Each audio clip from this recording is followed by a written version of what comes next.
Hi everyone, it's Silene Burns from Stress Coach Training. Now, in this video, I'm going to talk about what I believe is the deeper core issue of most mental health issues, and this applies to most of us. And for those of you who are highly empathic and sensitive, this applies too. What do I mean by core issues of most mental health issues? Well, I'm talking about depression. I'm talking about anxiety and stress, and even things like general anxiety disorders and things like OCD. Okay, so obviously there can be a wide range of different mental health issues and disorders, but the ones that I'm mainly talking about in this session are those related to obviously anxiety and stress, depression, and as I said, OCD. Okay. So let's look at, first of all, I want to let's kind of think about what, when we think about anxiety and stress and depression, right? So, from my perspective as someone who teaches stress management and, anxiety management, and particularly because I'm also a meditation teacher, I view anxiety and stress is very much about people not being in a state of being, right? And not being fully in the moment. Okay, and in many ways that um and is related. It's very related to the inability to relax. But other than what we call innate stress response, okay, something that's part of us and the way that we respond to fear. Where does fear actually start, and why do we respond the way we do, the way that we react to anxiety and stress today, the way that we respond to everyday situations as if we are living in sort of very threatening situations? And if we look at the stress response is an innate survival response that's designed to help us cope and manage with often life-threatening events, things that are challenging to our physical health. But the way that many of us respond to everyday challenges, we respond as if we are trying to survive. For example, if you think about years ago, the way that when we talk about the stress response, it would be related to maybe someone having to fight or run away from a saber-toothed tiger or a dinosaur. Now, we don't have to deal with those sort of things. We're not at war. Most of us are not, in environments where we're having to our physical survival is threatened, right? But on some level, most of us are responding, maybe not to the extreme level, but on some level, we are responding every day to anxiety, stress. Our body is taking on a physiological response as if it's in some sort of danger. Okay. So let's look at a few reasons why this might be happening, okay? And what I believe is the reason why it's happening.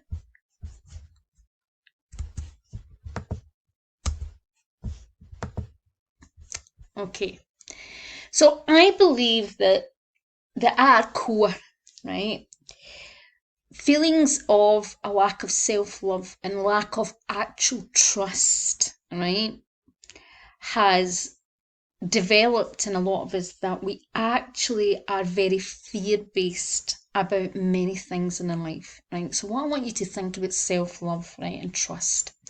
So when we're children, we come into this world and we're very trusting of our parents, and we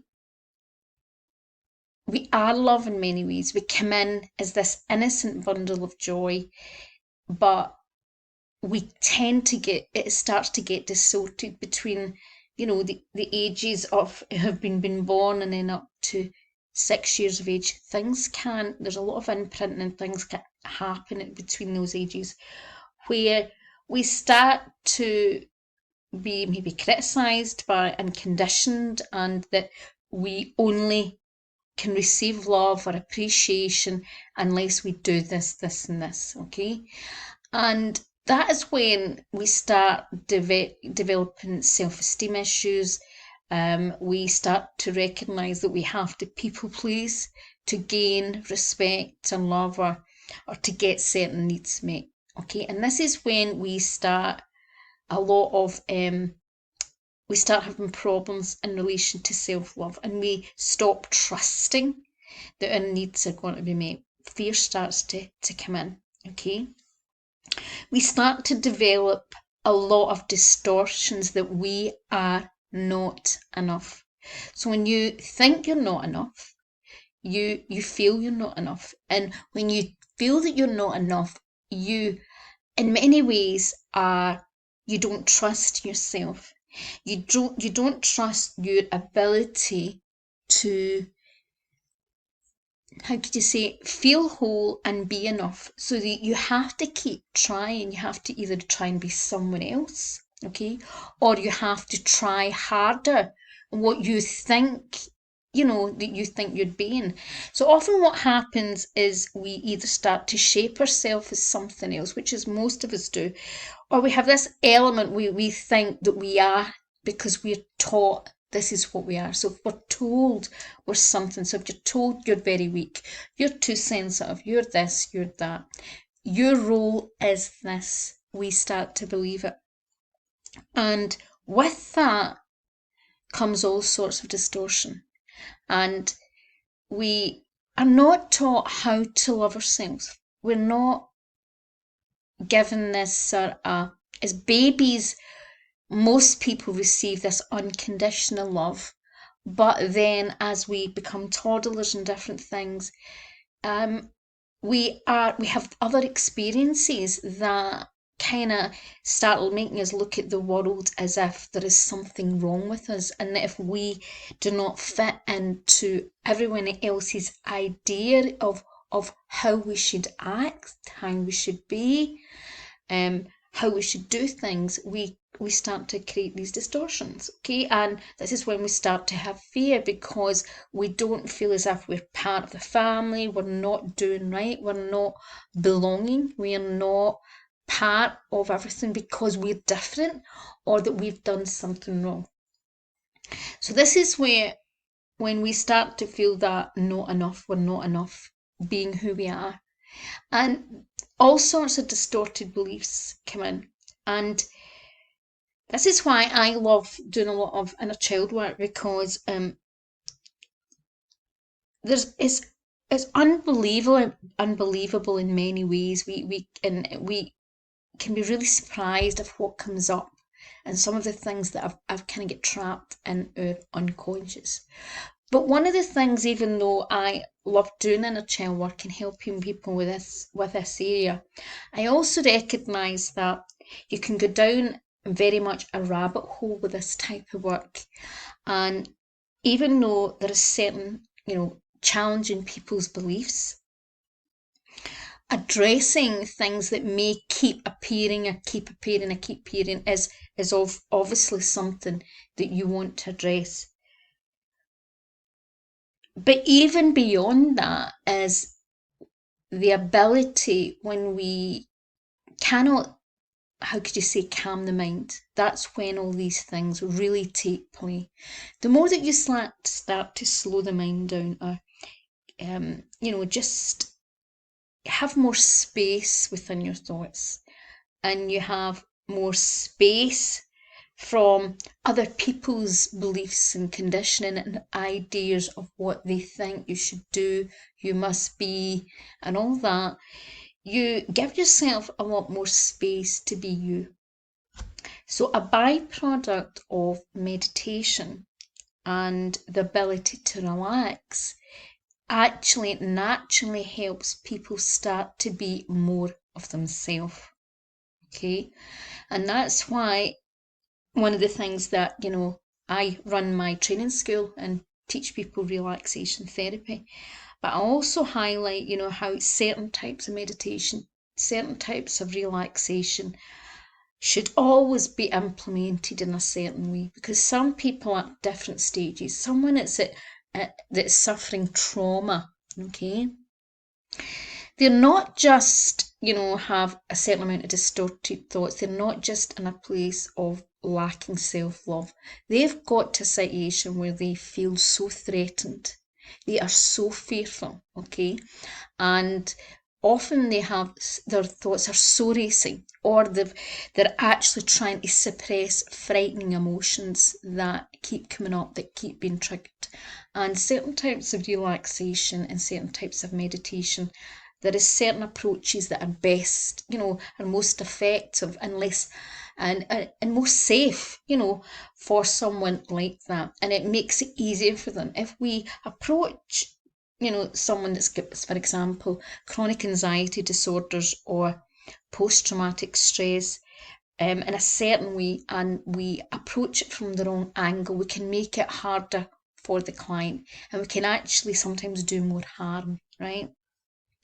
So a lot of mental health issues, if you look at depression, okay, even though I do believe I'm someone who is very much, I've had a clean diet, mostly a clean diet for quite a long time because of my own health history. But I also, even though I have had that, and I've, I omitted mostly sugar, gluten, lots of things for many, many years, and I started doing that, now we're talking about maybe 26, 27 years ago, okay?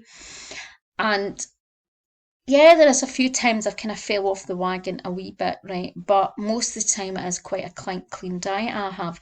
And I've still had issues trying to heal what we call a leaky gut, right? For a variety of reasons, for a lot of different medical conditions.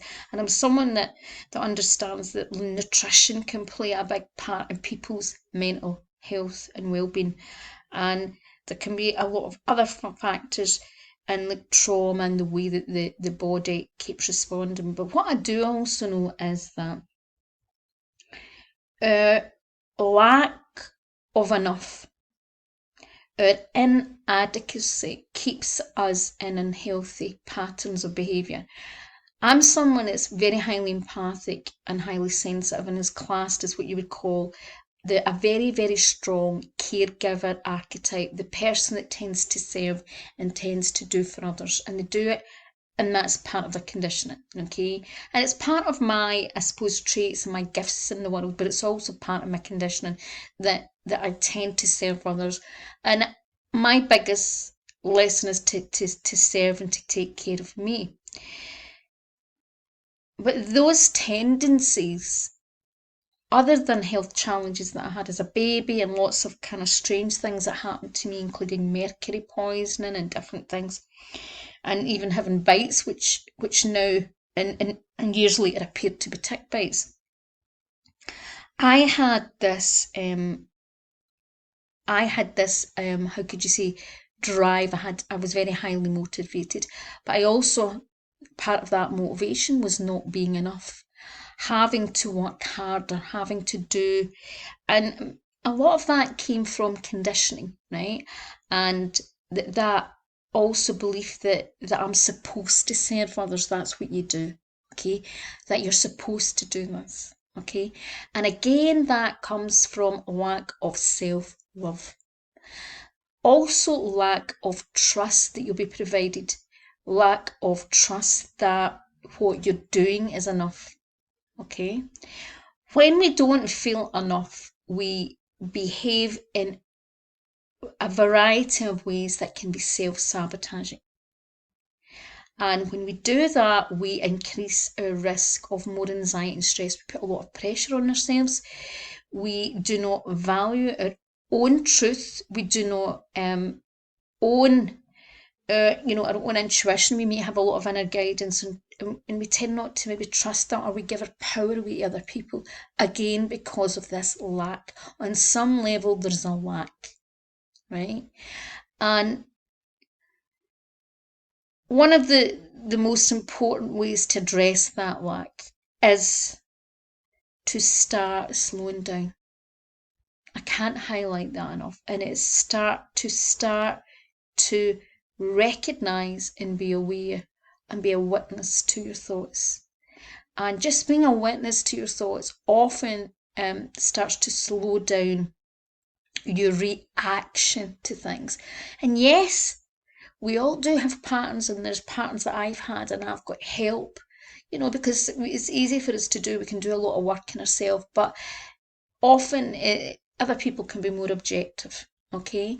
And I do use quite a lot of different things, and have different healing modalities that I use to set and clear things. And if there are things that I get stuck at, I get other help.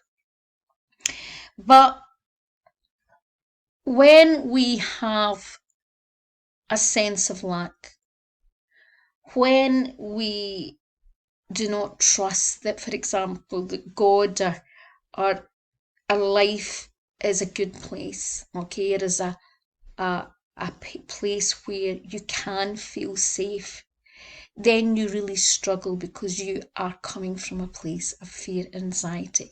And one of the things that I see is a lot of empaths and sensitives who are so tuned in to other people. They are, in many ways, big people pleasers, but they're also people's lifesavers, or they think that their role is completely about saving or helping other people, okay? And they can put a lot of pressure on themselves, because what they're doing is they are disentangled from themselves, they're disentangled from their own needs, and they have got this distorted perception that they are there constantly to serve others, or they have this inability to untangle themselves from other people's ideas of what they should and shouldn't do, because they have a big problem with boundaries.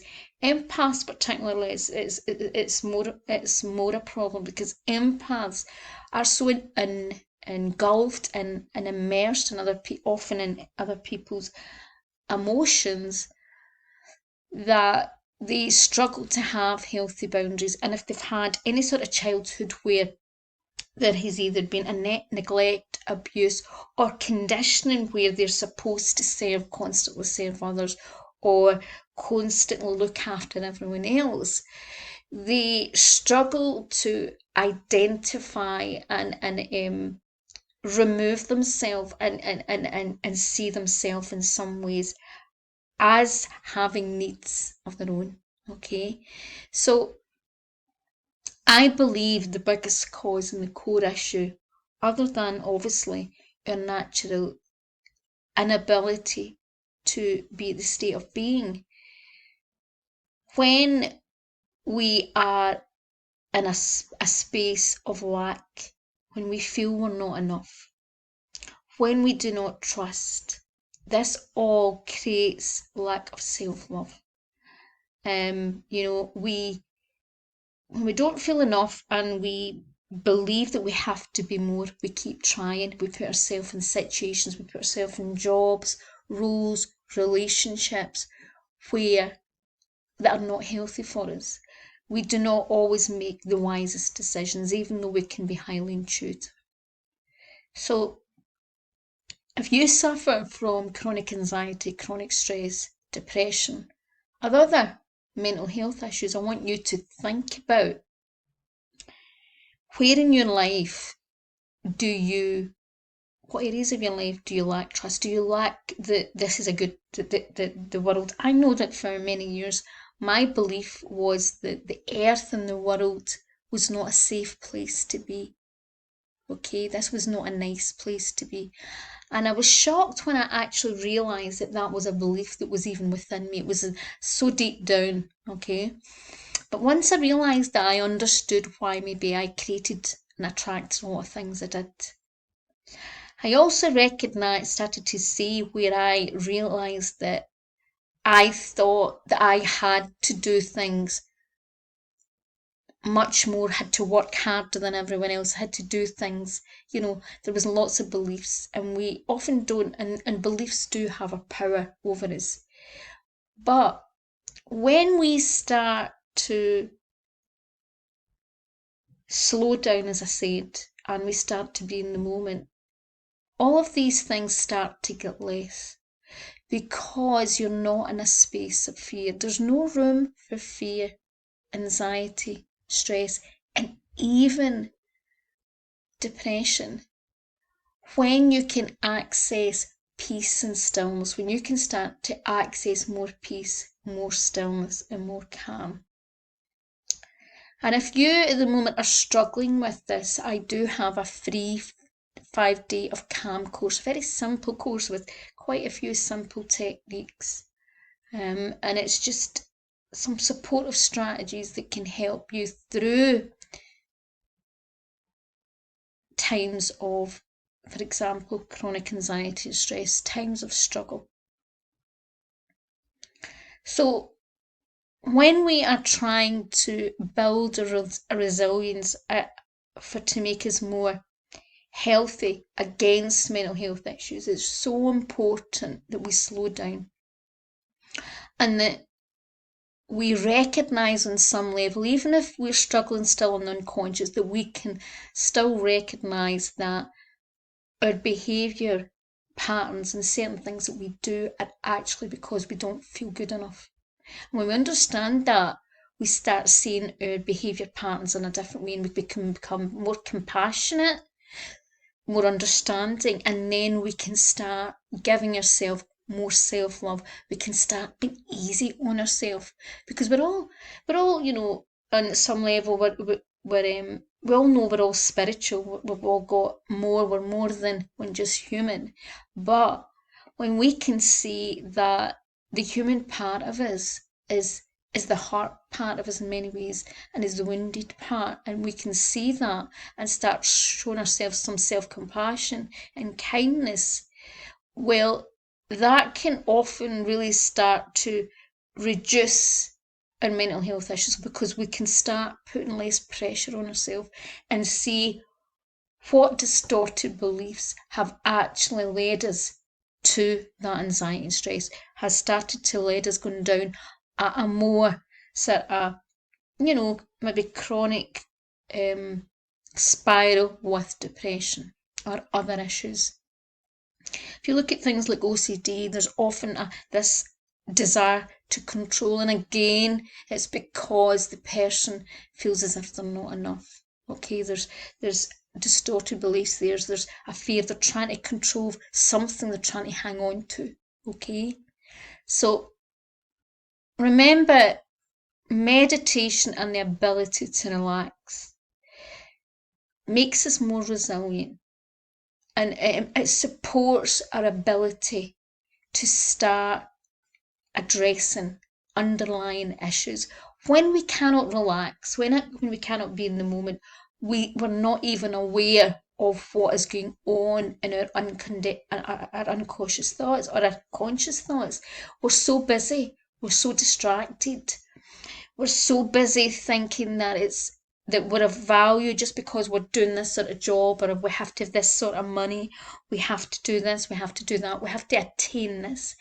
Everyone seems to think that they're in a rush to achieve everything. Even in my work, when I'm teaching students who are therapists and coaches and healers, I see a huge change in the way that even new healers are coming in to the industry. And I've seen a huge difference when I started to work with healers 30 years ago, where most of these people were people who took their time and they did all the training. A lot of them would go into 4 years degree courses and certain types of, I know some holistic therapies you can't really get that accessible, but if you think about osteopaths, naturopaths, herbalists, they would do a lot of work and they would do other things, and they knew they couldn't run before they could walk, and they would master things. Now we're seeing people wanting to get their certificate in a couple of days, want to say they're a coach or a healer, and they're putting so much pressure on themselves because they have this underlying feel that they're not enough. But they end up not being enough because they're too busy trying to be something that they're not yet really attained. Okay, they fail to recognise that the skills that they already have, or the skills that they're already working on, are enough at that point. But what they're trying to do is be something else. And often they want to be the expert, or they want to be seen as someone, okay, as a certain, so that to have that diploma or that certificate or that title, so that they can make them feel more important and make them feel confident. But they're missing the point. They miss the point, and we see this in so many areas of our life where we're trying to rush through certain I suppose it's like, if you think about some sort of cultures where they have lots of sort of traditions around certain ages, when you arrive at a certain age, and they regard that as certain times, like, certain aspects when people become a teenager and then their first things into adulthood. So there's rituals. But everybody wants to rush everything now. And that is coming from a place of, again, as I said, lack of self-love, lack of trust that where you're at right now is where you're supposed to be, and that of not feeling enough. So you are enough, you're more than enough. And your greatest power has been in the moment and approaching everything in life at one step at a time. So I hope you have found this short session beneficial and helped you look at some of the mental health challenges that you have, and in patterns where there's self-sabotaging thoughts and where your distorted beliefs, negative beliefs, old conditioning is fueling. And the key here is, even if certain things and trauma can really trigger it, it's the things that keep the cycle going that is the problem. Okay, so bye for now.